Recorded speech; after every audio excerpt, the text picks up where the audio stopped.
The Courting of Bristol Keats by Mary E. Pearson. Read by Brittany Pressley. For the man who invited me on a little walk and turned it into a magical journey. The universe opened a door for me, and who was I to look away?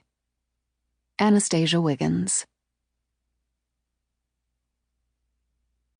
Chapter 1. At the end of Oak Leaf Lane, dawn arrived 15 minutes early. Most folks didn't notice, as they rarely did about such things, but eagerness circled the air like a hungry buzzard, watching and waiting. Wild grass shivered, droplets of dew danced to the ground.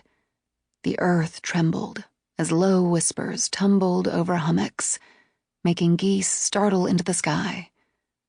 Something was about to happen.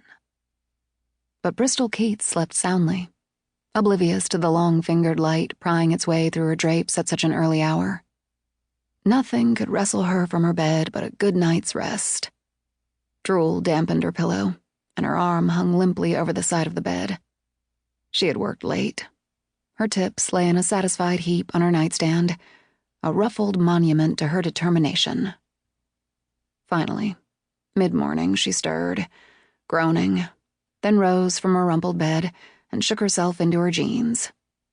As busy as Friday nights were, festival days were busier, which was a good thing for Bristol. The late notices were stacking up.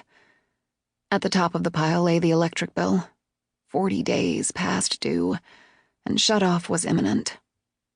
Bristol's tips that day, combined with those from the past week, would take care of that one and leave a little extra for groceries.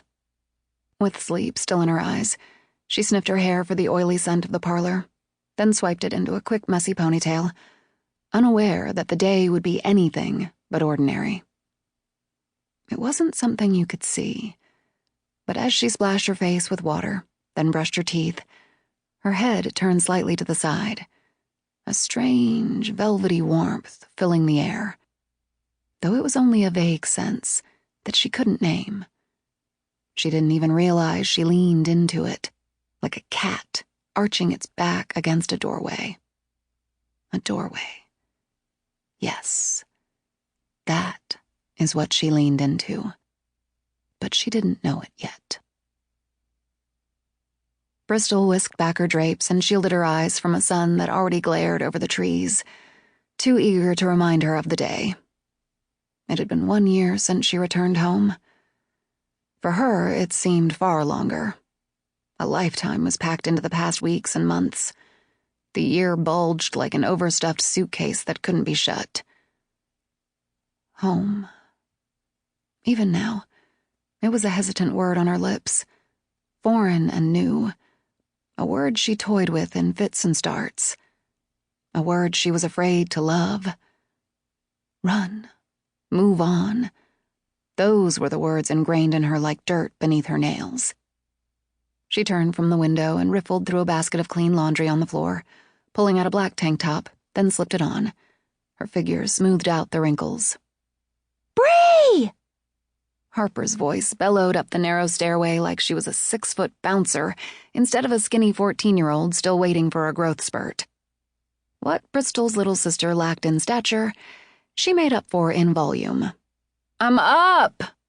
Bristol called back, getting down on her belly to search for a missing shoe under her bed. She was certain she'd kicked them both off beside the bedpost last night. But it was late, and she had been exhausted. "Bree!" She paused from her shoe search. That wasn't her sister's usual wake-up call. Maybe a spider in the kitchen sink? Besides paying the bills and mowing the front yard weeds when she had time, Bristol was the designated spider retriever. Or maybe, worse than a rogue spider, another pipe had busted. Damned old house. Bristol rested her forehead on her fist for a moment, willing it not to be that. The balance in her head tipped and swayed, waiting for disaster to fall. They couldn't afford another plumbing bill. Rushed footsteps pounded up the stairs, and Bristol stood. Sample complete. Ready to continue?